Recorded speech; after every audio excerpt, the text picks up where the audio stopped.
Salut, je m'appelle Kat. Pas Catherine, pas Cathy. Kat. Mon nom est comme un crochet. Et ça me va parfaitement. J'ai mes meilleurs amis depuis que je suis petite. Cody a toujours été le cerveau de l'opération. Il savait tout sur les insectes, les araignées et d'autres créatures qui faisaient hurler Alice comme une alarme brisée. Alice était douce et timide. Elle avait peur de sa propre ombre. Et moi, j'étais le genre de personne à vérifier à quel point les branches étaient solides ou à quel point la plus grande plaque était profonde. D'un point de vue scientifique, la probabilité que tu tombes n'est que de 38%. De mon point de vue, si je tombe, tu ne pourras pas te taire avant 20 minutes. Bien joué, Kat. Bon, les autres, gardez le rythme. Si vous tombez, je vous sortirai de là. Et puis il y avait Norman, le frère aîné d'Alice. En vrai, on pourrait dire que c'était notre frère aîné à tous. Un garde du corps et un héros Marvel en une seule personne. Le plus fort, le plus sage. Il voulait être policier et il venait toujours avec nous à nos aventures. Quand Norman avait 15 ans et qu'on en avait 12, on a construit une cabane dans les arbres ensemble. Oh, on est tellement haut! Si on tombe et qu'on meurt, maman nous tuera! Ne t'inquiète pas, sœurette. La cabane est solide.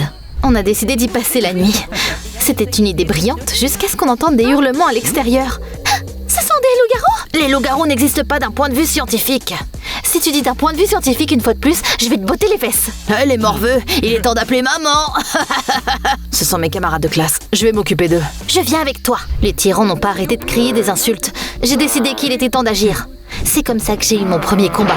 Et je leur ai botté les fesses. Vous croyez trop fort, hein? Norman, t'as 15 ans, mais tu traînes avec des gosses. Tellement bête. On y va, les gars. À partir de ce jour-là, Norman s'est progressivement éloigné de nous. Il nous parlait de moins en moins, et il traînait de plus en plus souvent avec ses brutes. Il a commencé à sauter des cours. Il est devenu impoli. C'était comme s'il avait été remplacé par un étranger. 3 ans sont passés. On a eu 15 ans, et Norman en a eu 18. Il est allé en prison pendant 6 mois pour avoir volé la nourriture de son voisin. Après ça, ils lui ont mis un bracelet électronique, et il a été assigné à résidence pendant 6 mois supplémentaires. Il n'était pas autorisé à aller plus loin que son jardin. Sinon, il se faisait renvoyer en prison. Un jour, quand on traînait chez Alice, j'ai vu Norman verser du lait dans la boîte de céréales. C'était désolant. J'étais à la fois dégoûtée et triste. Il rêvait de devenir policier avant qu'il ne gâche son avenir. Pour être honnête, ma réputation n'était pas immaculée non plus. Je n'arrêtais pas de me battre. Genre souvent. Surtout quand je voyais n'importe quel type d'injustice. Ou quand quelqu'un se moquait de mes amis. Le directeur m'appelait tout le temps à son bureau. Mes résultats scolaires laissaient beaucoup à désirer. J'ai commencé la boxe quand j'avais 12 ans. Et j'étais forte en vrai. Je voulais devenir une athlète professionnelle. Et si j'avais de mauvaises notes, pas important. Récemment, Cody est devenu le meilleur élève de l'école. Et il a eu l'opportunité d'étudier en Europe pendant 1 mois. Alice et moi l'avons accompagné avant qu'il ne parte à l'aéroport. Cody avait peur d'avoir oublié quelque chose. Alice n'arrêtait pas de sautiller. Et on aurait dit qu'un volcan se réveillait en elle. Je savais ce qui se passait. Elle était amoureuse de Cody et ça, depuis toujours. Ou même plus longtemps. Alice, allez, à vous! Je ne peux pas. Je suis tellement stressée que je vais mourir. Vas-y, je serai absent pendant 1 mois. Alice avait déjà ouvert la bouche, mais bien sûr, il s'est passé quelque chose. Des camarades de classe sont venus nous voir. C'était des brutes, de vrais crétins. Cody, il est évident que tu es le gars le plus intelligent de l'école. Vraiment? Bien sûr, ta tête est plus grosse que ton sac à dos. D'ailleurs, voyons, maman a oublié de te mettre ton pyjama licorne préféré. J'ai senti une vague de colère. Tout s'est passé très rapidement. J'ai sauté sur les gars. Cody a crié qu'on allait se faire arrêter. Alice criait. Et puis une voiture s'est arrêtée à côté de nous. C'était notre voisin, Monsieur Martinez. Kat, dans la voiture maintenant. Je te ramène à la maison. Tu te rends compte de ce que tu as fait? Ta mère va s'inquiéter. C'est une femme gentille. C'est déjà pas facile pour elle. Épouse-la alors. Oh, c'est pas si simple. Alors ne fais pas comme si t'étais mon père. J'ai raccompagné Kat, elle t'expliquera tout. Oh, merci. Au fait, tu fais quelque chose ce soir? Un nouveau steakhouse a ouvert en ville, on pourrait... Je dois faire la lessive, travailler et... J'ai déjà parlé de la lessive? D'accord, je ne te ferai pas perdre plus ton temps. Kat, tu cherches encore des ennuis? Non, je cherchais la justice. Je n'ai même pas pu dire au revoir à Cody à cause de Monsieur Martinez et de ses brutes de l'école. Chérie, si tu continues à faire ça, tu vas ruiner ton avenir. Je serai une boxeuse célèbre. C'est ça, mon avenir. Maman n'a rien répondu à ça. Elle a juste soupiré tristement. Je suis rentrée dans le sous-sol et j'ai frappé le sac de frappe jusqu'à ce que mes mains en tremblent. Le matin, j'ai retrouvé Alice en cours d'informatique. Et je lui ai demandé si elle avait avoué ses sentiments à Cody avant qu'il ne parte. Non, j'avais trop peur. Et maintenant, je panique. Et si Cody rencontre une jolie fille en Europe? Je voulais réconforter mon ami, mais le directeur a fait une annonce. Puis-je avoir un moment de votre attention? Notre école participe à un programme d'orientation professionnelle. Au cours de la prochaine période, vous passerez un test. Un algorithme d'IA analysera vos données et déterminera votre avenir le plus probable. La salle de classe bourdonnait d'excitation. Alice se rongeait les ongles et je me suis détendue sur ma chaise. J'étais sûre que le test montrerait qu'à l'avenir, je serais une championne. Les résultats ont été publiés le dernier jour d'école avant les vacances de printemps. Certains étudiants étaient contents d'eux, mais d'autres étaient carrément indignés. Oh ouais, le test a dit que je suis créative et que je pourrais devenir une artiste! Je ne vais pas travailler dans l'atelier de mon père. Ce test est stupide. Faible niveau de compétence en leadership, manque d'ambition, une forte probabilité de travailler, un travail stable mais ennuyeux. L'algorithme vient de me traiter d'une moins que rien. Et toi, Kat? Faible niveau de maîtrise de soi, impulsivité, tendance agressive, une forte probabilité de problème avec la loi avant l'âge de 20 ans, une carrière professionnelle dans le sport est peu probable. Quoi? Mes mains se sont serrées en point de leur propre gré. Je voulais frapper le mur. Monsieur Green, votre algorithme est erroné. Je sais, tout le monde n'est pas satisfait des résultats. Mais vous pourrez repasser le test dans 10 jours. En attendant, profitez de vos vacances de printemps. Ce soir-là, je suis passée chez Alice. Elle était également très inquiète des résultats de ses tests. Hé, cet algorithme n'est pas clairvoyant. Il ne peut pas prédire notre avenir. Il ne nous connaît pas. Alice a hoché la tête, mais je voyais qu'il y avait de la panique dans ses yeux. Norman a essuyé le jus de ses lèvres et il a souri. Quand j'avais 15 ans, j'ai passé ce même test d'orientation professionnelle. Tu sais ce que Lia m'a dit? Que tu ne savais pas faire la vaisselle? Une forte probabilité d'aller en prison. Comme vous pouvez le voir, elle a bien deviné. On s'est regardé horrifiés. Et on a décidé qu'on avait 10 jours pour changer et prouver que l'algorithme avait tort. Alice et moi avons eu à tour de rôle des idées stupides sur la façon d'y arriver, jusqu'à ce que mon ami trouve quelque chose. Kat, regarde! Un cours de développement personnel pour les adolescents. Devenez un leader, devenez une personne différente. Le programme dure 10 jours. Le créateur du programme était un jeune homme qui s'appelait Kurt. Il a affirmé qu'il avait eu beaucoup de succès et qu'il voulait maintenant aider les autres à libérer leur potentiel. C'est exactement ce dont on a besoin. On a juste besoin de trouver de l'argent pour ça. Maman m'a donné l'argent, mais elle avait une condition. Tu vas arrêter de boxer, Kat. Bien sûr, maman. J'ai hoché la tête et j'ai croisé les doigts derrière mon dos. Abandonner la boxe n'était pas différent de couper un morceau de moi-même. Plus tard, Alice m'a envoyé un texto disant que ses parents lui avaient aussi donné de l'argent. On a postulé pour le camp sur le site. Le lendemain matin, on est arrivé au bus. Kurt et les autres enfants nous attendaient déjà là-bas. Appelez cette boîte de conserve un bus, par contre. Attends une minute. Il y avait des photos d'un bus avec un étage et la clim sur le site web. C'est quoi cette boîte de conserve? Les gars, c'est la première leçon. Le bus est une métaphore. Vous partez au camp, avec la vieille version rouillée de vous-même. Vous reviendrez en étant une nouvelle personne. Une version plus forte. Meilleure. On aurait dit une absurdité absolue, mais les autres enfants ont hoché la tête d'un air approbateur. D'accord, disons que j'accepte d'écouter ces bêtises de motivation. Kurt a pris notre argent, et il nous a laissé monter dans le bus. Dépêchez-vous! Ne vous entassez pas dans l'allée, les enfants! Quel charmeur!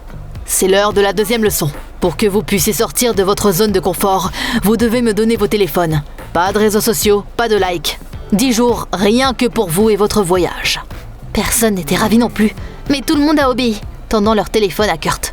On a roulé pendant longtemps. La ville et l'asphalte ont fini par disparaître. Il a vite commencé à faire nuit et puis le bus s'est arrêté. Bon sang, on est coincé! Tout le monde dehors! Vous allez devoir pousser le bus! On n'avait pas le choix. On est sortis et on a commencé à pousser. Le bus a bougé sans trop de mal et il s'est éloigné. J'ai regardé autour de moi et j'ai réalisé que Kurt était toujours dedans, ainsi que nos téléphones et vêtements chauds. Il nous a fait abandonner dans l'obscurité totale. Les loups hurlaient au moins, les autres enfants paniquaient. Je pense que Kurt et son complice sont des escrocs. Il n'y a pas de camp. On va mourir dans la jungle! D'accord, pas de panique. On ne peut pas se permettre de chaos. Si tout le monde devient fou, ce sera pire. J'ai besoin de ton aide. Alice a hoché la tête avec hésitation et on est revenu vers les autres enfants. Hé, calmez-vous! Kurt a dit que c'était un autre test. Genre, leçon numéro 3. On doit agir ensemble et trouver un abri. Tu mens! Non! Kat dit la vérité, c'est une quête. À ma grande surprise, ils nous ont cru et ils se sont joints au jeu. Regardez, une ferme! Super, on pourra se cacher là-bas. Alors qu'on traversait le champ en direction de la maison, un orage a commencé. On était tous trempés et gelés. Vous êtes là? Je ne pense pas que quelqu'un vive ici. J'ai poussé la porte et elle s'est ouverte facilement. Il faisait sombre et froid à l'intérieur. J'ai appuyé sur un interrupteur, mais il ne s'est rien passé. J'ai trouvé une vieille lampe de poche sur la table de chevet. Alice a vu une cheminée et elle a soudainement pris les commandes. Il faut qu'on se réchauffe. Toi, trouve-nous quelque chose pour allumer un feu. Toi, essaie de trouver des bougies. Et toi, vois s'il y a de la nourriture ici. Waouh! Je n'aurais jamais pensé que mon amie aurait pu être aussi confiante. Je vais jeter un coup d'œil dehors. Peut-être que je peux trouver un générateur. Les gouttes de pluie m'ont bombardé le visage. J'ai vu un vieux générateur près de la grange. Il m'a fallu quelques essais, mais j'ai réussi à le faire fonctionner. Les lumières de la maison se sont allumées. Je voulais y retourner, mais ensuite, une silhouette est sortie de la grange. Un homme en imperméable avec une capuche. Il y avait eu un éclair et j'ai vu une hache dans les mains de l'homme. Quelqu'un est venu dîner. Sans réfléchir, je l'ai repoussé dans la grange. Puis j'ai claqué la porte et j'ai vite fait glisser le verrou. Alice, on a des ennuis. Je viens d'enfermer un maniaque dans la grange, mais il a une hache. Alors il va bientôt sortir. On doit tous partir d'ici. Oh mon Dieu, un maniaque! Chut, il ne faut pas que les autres paniquent. Mais j'ai peur. Je t'ai vu agir comme un vrai leader dans une situation stressante. J'ai besoin que tu restes forte. T'as as raison. Écoutez tout le monde, notre quête continue. On doit trouver des parapluies et partir. Tout le monde était occupé et j'ai regardé autour de moi aussi. Puis j'ai réalisé que la maison avait l'air plutôt confortable, maintenant que les lumières étaient allumées. Tout d'un coup, la porte d'entrée s'est ouverte. Il y a eu un autre éclair et on ne pouvait pas voir le visage de l'homme. Mais ensuite, Alice et moi avons reconnu Norman. Je savais que je te trouverais ici. Qu'est-ce que tu fais ici? Tu ne peux pas aller plus loin que le jardin. Gardons ça pour plus tard. Un maniaque avec une hache va arriver d'une minute à l'autre. J'ai pas fait attention, donc tout le monde m'a entendu parler et ils ont commencé à paniquer. Un maniaque? Vraiment? On est foutus! Et là, l'homme en question est arrivé dans la maison. Tout le monde a reculé, terrifié. Il a calmement posé la hache, enlevé son capuchon et on a vu un homme ordinaire d'une 50aine d'années. Si j'avais su que j'aurais autant de clients, j'aurais fait une tarte pour le dîner. Il a regardé tout le monde autour de lui, puis ses yeux se sont arrêtés sur moi. Et toi, réfléchis avant d'attaquer les gens. Si vous aviez besoin d'un abri contre la pluie, demandez simplement. Inutile de me pousser. Je suis devenue rouge de la tête aux pieds. C'était juste le propriétaire de la maison et je l'ai attaqué sans même réfléchir à la situation. L'algorithme était correct. J'avais vraiment des problèmes de maîtrise de soi. Je suis désolée. Je suis vraiment désolée. L'homme m'a fait signe et il est allé à la cuisine pour offrir du thé chaud à tout le monde. Alice et moi sommes allés voir Norman. Alors, qu'est-ce que tu fais ici? Je t'ai entendu demander de l'argent à tes parents pour le camp. Ce n'est qu'une fois que vous êtes partis que je me suis souvenu que j'avais récemment lu un article sur les escrocs qui volaient de l'argent à des adolescents. Ils les emmenaient ici en bus, puis les laissaient au milieu de nulle part. Je voulais vous avertir, mais vous ne répondiez pas à vos téléphones. Au moment où tu nous as appelés, Kurt devait déjà les avoir confisqués. T'aurais pu appeler la police. Pourquoi t'es venu? Je voulais redevenir ton héros, ton protecteur. Norman a dit qu'il y a 3 ans, quand le test d'orientation professionnelle avait prédit qu'il irait en prison, il n'a même pas résisté ou essayé de changer quoi que ce soit. Je pensais que si l'algorithme décidait que j'étais un criminel potentiel, que j'allais vraiment en devenir un. Mais récemment, je vous ai entendu parler du test, et j'ai réalisé que même l'intelligence artificielle la plus intelligente ne peut pas faire un choix pour une personne. Elle peut t'avertir, mais c'est toi qui prends les décisions. À ce moment-là, on a entendu des sirènes de police dehors. Norman n'a même pas bronché, il a juste baissé les yeux sur son bracelet électronique. Je pense qu'ils sont là pour moi. Norman est sorti voir la police. Il a tout de suite été menotté et j'ai réalisé que la prédiction la plus effrayante était celle en laquelle tu croyais. Les flics nous ont ramenés chez nous. Norman a été renvoyé en prison pour avoir violé les conditions de son assignation à résidence. Mais il a vite été acquitté. Après tout, Norman n'avait pas essayé de s'échapper. Il voulait juste nous retrouver. Grâce à ses actions, les flics se sont mis sur les traces de ces criminels. Littéralement, ils ont suivi les traces laissées dans la boue par le bus. Et ils ont arrêté Kurt et son complice. D'ailleurs, on a récupéré nos téléphones et notre argent. Je vais essayer de devenir policier après tout. Tu peux le faire. Maman et moi avons enfin trouvé un langage commun. Je suis désolée de m'être battue et de t'avoir inquiétée. Finalement, je ne suis pas vraiment allée dans un camp de développement personnel. Mais cette aventure m'a permis d'apprendre quelque chose sur moi-même. Kat, je ne suis pas contre la boxe. Promets-moi simplement de prendre le temps d'étudier et de ne pas chercher d'ennui. Et toi, tu dois promettre que tu arrêteras de penser à papa. Il est parti il y a 5 ans. Propose un rendez-vous à Monsieur Martinez. Maman sourit à travers ses larmes. T'es impossible. Je sais. À la fin des vacances de printemps, le directeur a annoncé qu'il était temps de repasser le test. Alice et moi avons échangé un regard et avons refusé. Je n'ai pas besoin de l'algorithme. Je sais que je peux être une leader courageuse. Et je sais sur quoi je dois travailler. Peu de temps après, Cody est revenu d'Europe. Je vous ai manqué? Bien sûr. Surtout Alice. Allez, dis-lui. Non, pas maintenant, j'ai peur. J'ai souri, je n'ai pas insisté. Il ne faut pas précipiter les choses comme ça. Elle lui dira quand elle sera prête. Hé, et toi, tu vis vraiment comme tu veux ou comme les autres s'attendent que tu vives?